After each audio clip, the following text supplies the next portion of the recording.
Magandang araw mga kaibigan. Normally, ang isang tao kung makakita ng pulis, matutuwa.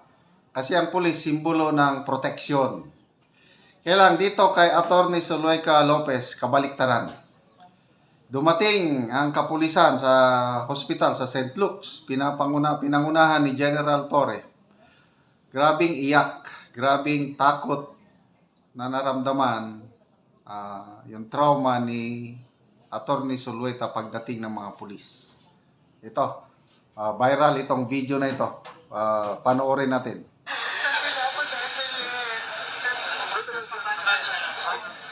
Yan, nakatalikod si General Torre.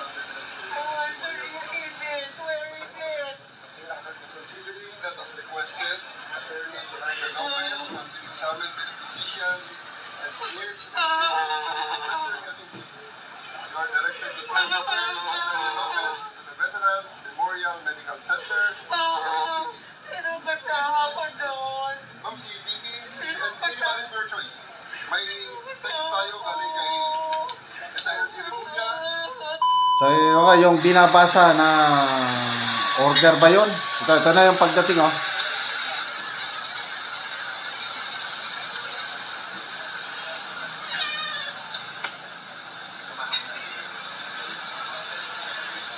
Pinalibutan ng isang batalyon na SWAT ang hospital. Hindi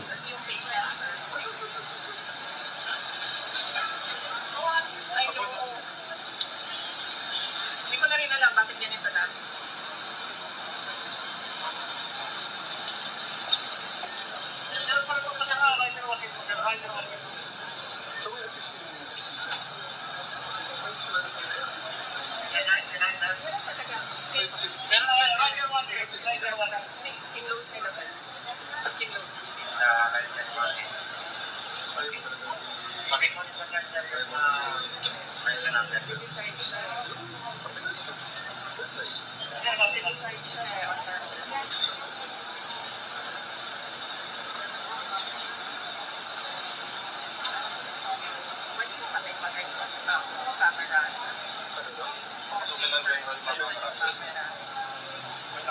So, palabitin mo mga media? Opo. Sige.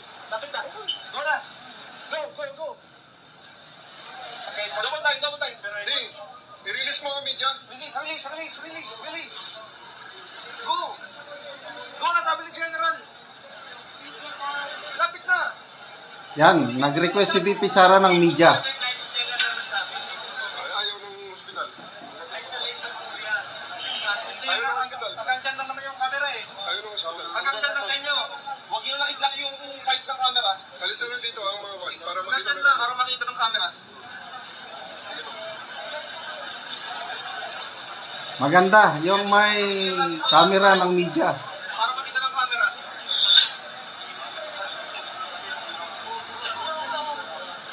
Nandun sa loob si Atty. Lopez, umiiyak.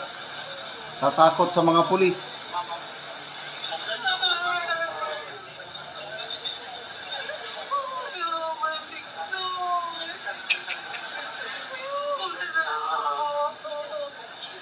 Wala daw kamag-anak si Atty. Lopez dyan. Ang nanay niya is nasa malayong lugar, baka nasa US.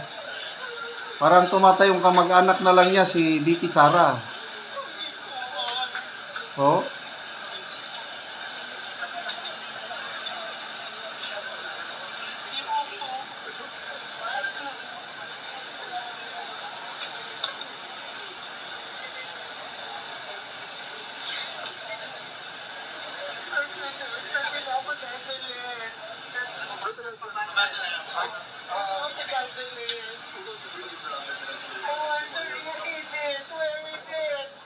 Ayaw niyang madala sa Women's Correctional.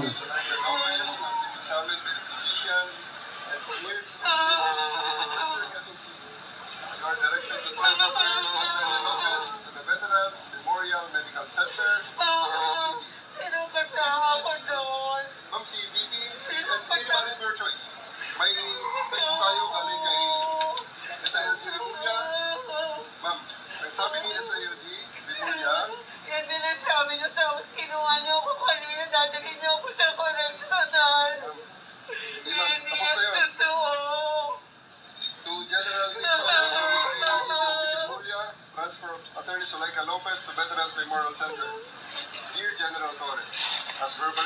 1, the transfer of Atty. Lopez to the Veterans Memorial Hospital shall be complied with respect to the House directive to transfer her. Please accord all security measures necessary to ensure her safety. Furthermore, please allow the untethered access of her personal physicians during her confinement.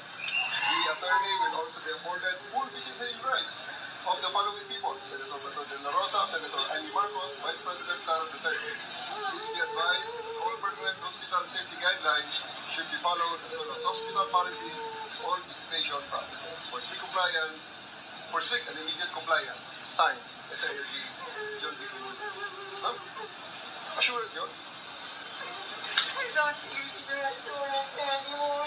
Gusto nilang i-transfer sa Veterans Medical Center mula sa St. Luke's. Maraming witness.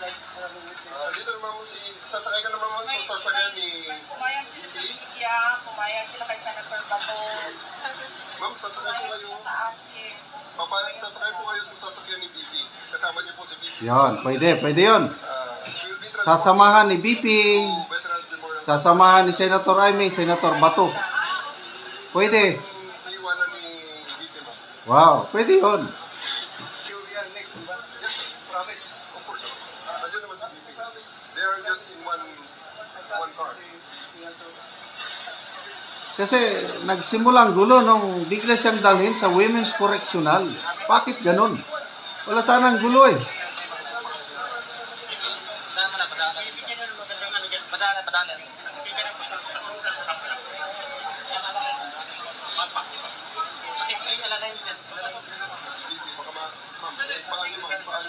ma'am, paano, ma'am? Paano?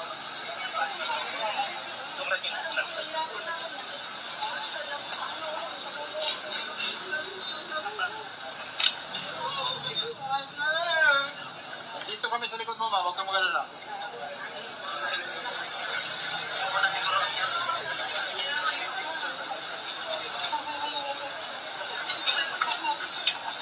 Muna ako ha. Please, please.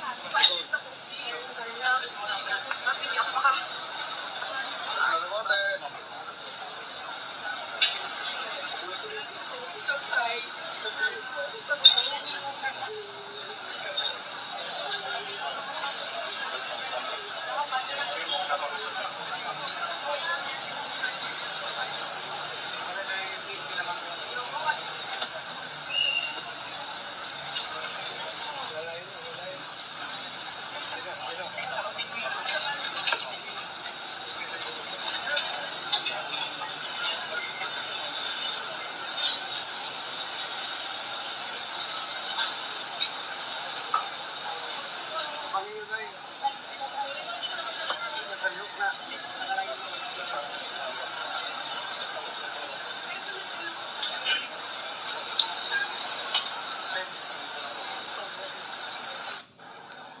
So, grabe mga kaibigan, nakakaawa si ano. Ito na yung pag-transfer yung mula sa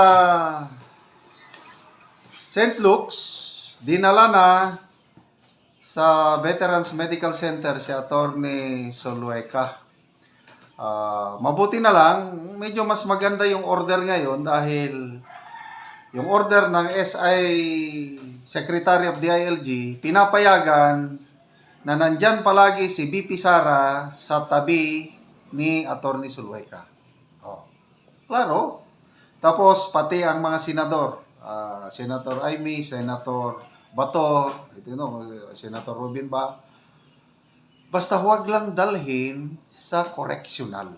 Doon nagsimula ang lahat. Tapos, oras pa ng gabi dadalhin. Sinong hindi matatakot? Ano ba yan? Convicted criminal ba yan para dalhin mo sa Women's Correctional? Kaya nga sabi ni Senator Bato, unjustified yung order na yun ng Kongreso. Kaya nagkakagulo. Pati yung pagbisita ni BP Sara sa House of Representatives. Sabi ni Congressman Marcoleta, wala namang nalabag na batas doon. So sana konting konsiderasyon lang para hindi magkagulo ng ganito. So ipag-pray po natin si Atty. Zulueta Lopez at BP Sara para malampasan nila itong pagsubok sa kanilang personal at political na karir.